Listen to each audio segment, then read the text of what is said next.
Setelah bergulir panas melalui sosmed dan bocoran rekaman audio saja, Lisa Mariana, wanita yang mengaku memiliki anak dari RK, akhirnya keluar kandang. Maka inilah kemunculan perdana Lisa Mariana yang menggemparkan dan sontak menjadi sorotan viral di jagat maya. Yang bikin salfok dan heboh adalah reaksi warganet yang sepertinya cukup terkejut dengan sosok asli Lisa Mariana. Jika di story selama ini ia selalu menggunakan filter, lantas begitu melihat sosok aslinya, tak sedikit nada julid dan bahkan menganggap LM kebanting, jauh bila dibandingkan dengan Atalia Praratya, istri sah RK.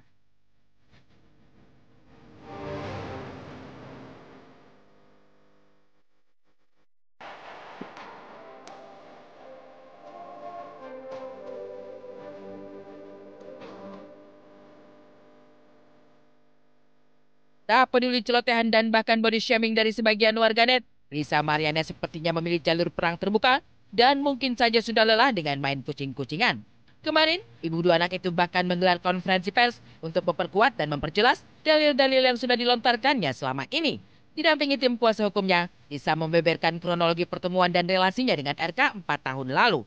Namun hal ini dibantah RK melalui kuasa hukumnya.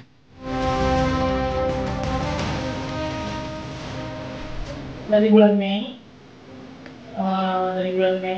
lanjut ke bulan Juni saya ke Palembang diundang sama Pak Eka. Juni, di bulan Juni di tanggal 2 di Palembang 2024. Mengenai tadi tentang apa hubungan RK dengan LM, Pak RK sudah menjawab dan sudah membantah secara tegas. Jadi saya tidak perlu mengulang lagi, Pak. Karena beliau sudah membantahnya. Menurut pengakuan Lisa Mariana, di awal semua berjalan baik. Namun perlahan tapi pasti, semua mulai berubah saat dirinya berbadan dua. Meskipun demikian, dirinya tetap mendapat biaya hidup dari RK. Namun narasi ini pun sudah diklarifikasi RK di media sosial. Saya hamil, bapak ini menjauh, dan dia bilang ya udah ajudan saya aja kalau butuh apa-apa. Dan dia mengirimkan sejumlah uang. Uang itu digunakan untuk menggugurkan yang dia suruh, tapi saya tidak lakukan itu.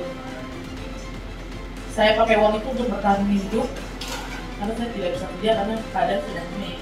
Dengan gosip dan segala macam itu sudah dijawab secara tegas oleh Pak RK sendiri dalam klarifikasi beliau di dalam Instagram. Jadi teman-teman bisa cek di dalam Instagram beliau apa klarifikasi beliau terkait dengan itu. Kira gitu. Tidak berhenti di situ saja, menurut LM, sejak persalinan bahkan sampai 8 bulan lalu, RK masih rutin menafkahi dirinya dan anaknya. Menghadapi klaim tersebut, pihak RK menantang untuk menunjukkan bukti-bukti transaksi. Sebab dari pihak RK, nyaris tak ada data terkait narasi LM tersebut. Pokoknya menafkahi itu terakhir 8 bulan terakhir sudah tidak lagi, maksudnya ya. Sudah tidak lagi itu sejak kapan? Sudah tidak lagi itu sejak kapan? 8 bulan terakhir. Saya minta seperti mengemis-ngemis. Nominal dari sana. Itu kan internal. Itu internal. Nanti ada. Terkait itu ya kita belum lihat datanya ya. Ya silakan dibuktikan datanya ya. Saya kira gitu aja. Kabar simpang siur mengenai biaya dan nafkah, Ayu Aulia sepertinya mengetahui banyak. Namun Ayu Aulia memilih untuk tidak mengumbar terlebih dahulu, namun memastikan bahwa dirinya adalah sosok kunci yang membantu persalinan Lisa Mariana. Namun apakah anak yang dilahirkan benar adalah anak RK? Kemarin katanya menyajikan dokumen perjanjian antara Eka dan Lisa, mungkin bisa jelasin nggak sih soal dokumen perjanjian yang di sini? Nggak bisa karena ada instansi terkait yang harus tidak bisa kita rangkai ya. Tunggu proses hukum.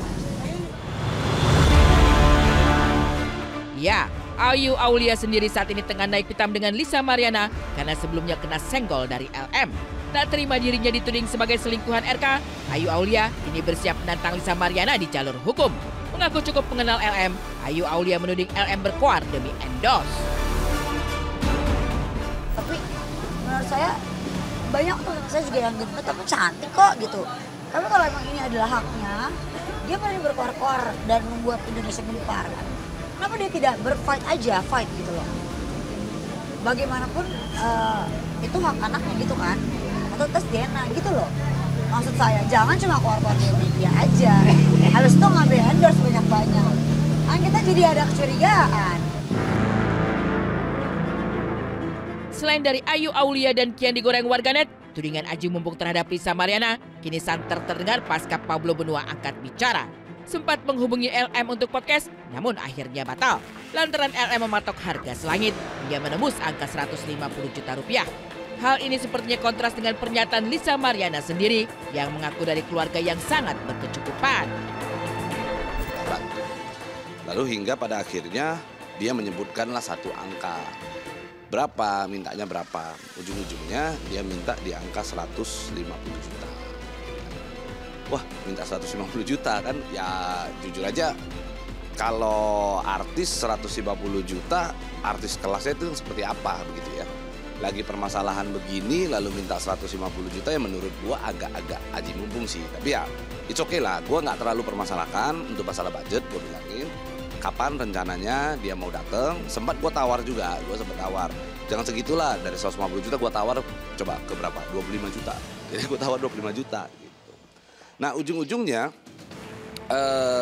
deal-deal di angka 100 juta, dia ngomong di 100 juta, ujung-ujungnya dia bilang gini, gue maunya cuma suara, dia bilang. Hah, maksudnya bagaimana? Jadi dia nggak pengen datang ke podcast, maunya itu nggak apa-apa kita podcast, tapi dia by phone doang. Nah di situ akhirnya gue nggak nggak respect lah dengan bahasa itu. Akhirnya gue bilang sorry gue nggak. PRK ini kan membuat statement ekonomi yang didaur ulang katanya. Keluarga saya bukan orang yang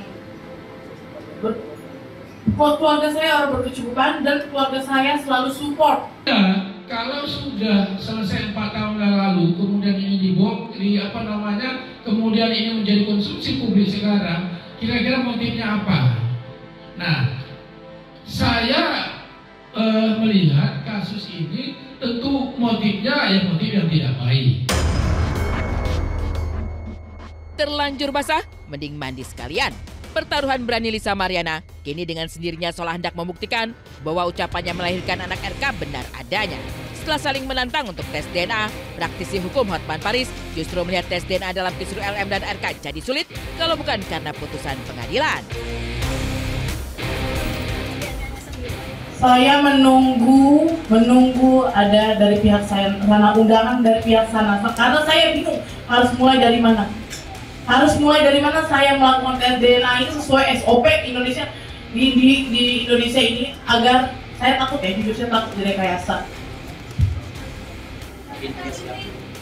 Saya sangat siap untuk melakukan tes DNA. Saya tegaskan, kalau sepakat tanpa perintah pengadilan, maka Ridwan Kamil siap melakukan tes DNA kapanpun dibutuhkan dengan mengajukan permohonan ke DPI Mabes Polri. Jadi itu kami garis bawahi ya. Tes DNA itu sesuatu yang sangat sulit, ya, sangat sulit. Ya, pertama harus buka dulu perdata dan itu prosesnya sangat lama. Itu bisa bertahun-tahun. Jadi jangan berharapkan ada tes DNA dalam waktu dekat, kecuali mau sama mau, sukarela. Kalau mengharapkan putusan pengadilan, itu nggak mungkin, itu lama banget. Ya, makanya timnya RK kan bertahan. Kita hanya mau tes DNA kalau ada putusan pengadilan, karena dia tahu itu bakal lama.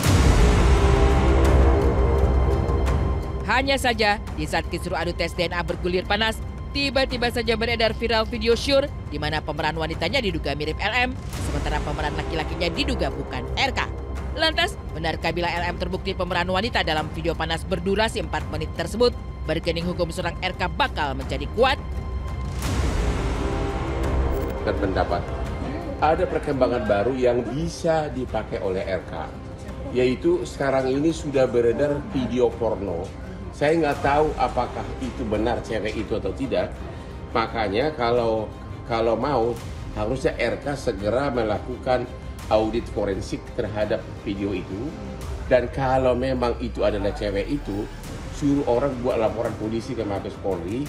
Itu akan menjadi bargaining power yang sangat besar untuk RK. Itu video porno tersebut bisa dipakai oleh RK untuk menempuh upaya hukum untuk memperkuat posisi hukum dia.